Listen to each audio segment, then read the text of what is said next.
બ્રાહ્મણના વેશમાં કુંભારના ત્યાં કુંભકારના ત્યાં નિવાસ કરે અને એવા સમયે દ્રુપદ રાજાએ મારી દીકરીને એ જ પરણે જે આ રીતે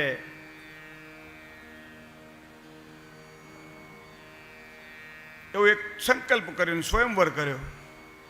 તુલા ઉપર ઊભા રહી અને ઉપર માછલી વીંધે. વિચાર કરો કે માછલી વિંધાય એને મારી કન્યા વરે અઘરું કહેવાય કે પહેલાં તો સંતુલન રાખવું, તુલાના બંને ભાગને સંતુલન રાખવું, નીચે પાણીમાં જોવું, ઉપર માછલીને જોવી અને પછી બાણ મારવું. અને માછલીની આંખ જ વિંધાવી જોઈએ, આખી માછલી નહીં. ઘણા રાજાઓ સંતુલન નહોતા જાળવી શક્યા. પણ મહાભારતના કૃષ્ણ છે ને, મહાભારતના કૃષ્ણ એને પહેલી વખત મહાભારતકારે ત્યાં રજૂ કર્યા છે. તો શ્રીમદ ભાગવતની અંદર આપણને બાલકૃષ્ણના ચરિત્રનું વર્ણન જોવા મળે છે. બાકી મહાભારતકારે ભગવાન કૃષ્ણને એ ભરી સભાની અંદર જ્યારે બધા જ બેઠા હતા એમાં બંનેનું વર્ણન કર્યું છે કે આ કૃષ્ણ અને બલરામ પણ હતા. અને એવા સમયે 5 પાંડવોને જોયા પછી કૃષ્ણએ બલરામને કહ્યું કે ભૈયા પેલા 5ને તું ઓળખે જ? તો કે ના. તો કે એક કુંતીને એટલે આપણા ફોઈના દીકરા છે. તો કે આપણા ફોઈના દીકરા તો બળીને ખાખ થઈ ગયા લાક્ષાગૃહની અંદર. હે, એ કેવી રીતે હોઈ શકે? કે ના, એ 5 એ જ છે.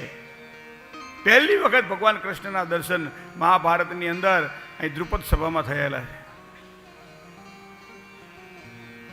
અને એવા સમયે એ અર્જુનને વરેલી દ્રૌપદી જ્યારે પગે લાગવા માટે માને જાય છે ત્યારે મા એમ કહે છે કે બધા હરખે ભાગે વેચીને લઈ લેજો. એ ખબર નથી કોને લાવ્યા છે.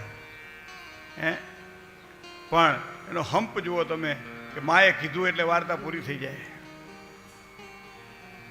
કૌશલ્યાએ જ્યારે કીધું હતું કે તને કોને આ કીધું કે ભાઈ તું 14 વર્ષ રામ વનવાસા, 14 વર્ષ રામ વનવાસ જાય, ભરત હું રાજ રામ વનવાસું, કોને કીધું તને આ? પણ છેવટે માં હતી ને, માએ શું કીધું કે બળભાગી બન અવધ અભાગા. હે રામ, તું જ્યાં જઈશ ને એ જગ્યા પવિત્ર થશે અને તું જ્યાંથી નીકળીશ ને એ અવધ એટલે અયોધ્યા અભાગી થશે. બળભાગી બન અવધ અભાગા.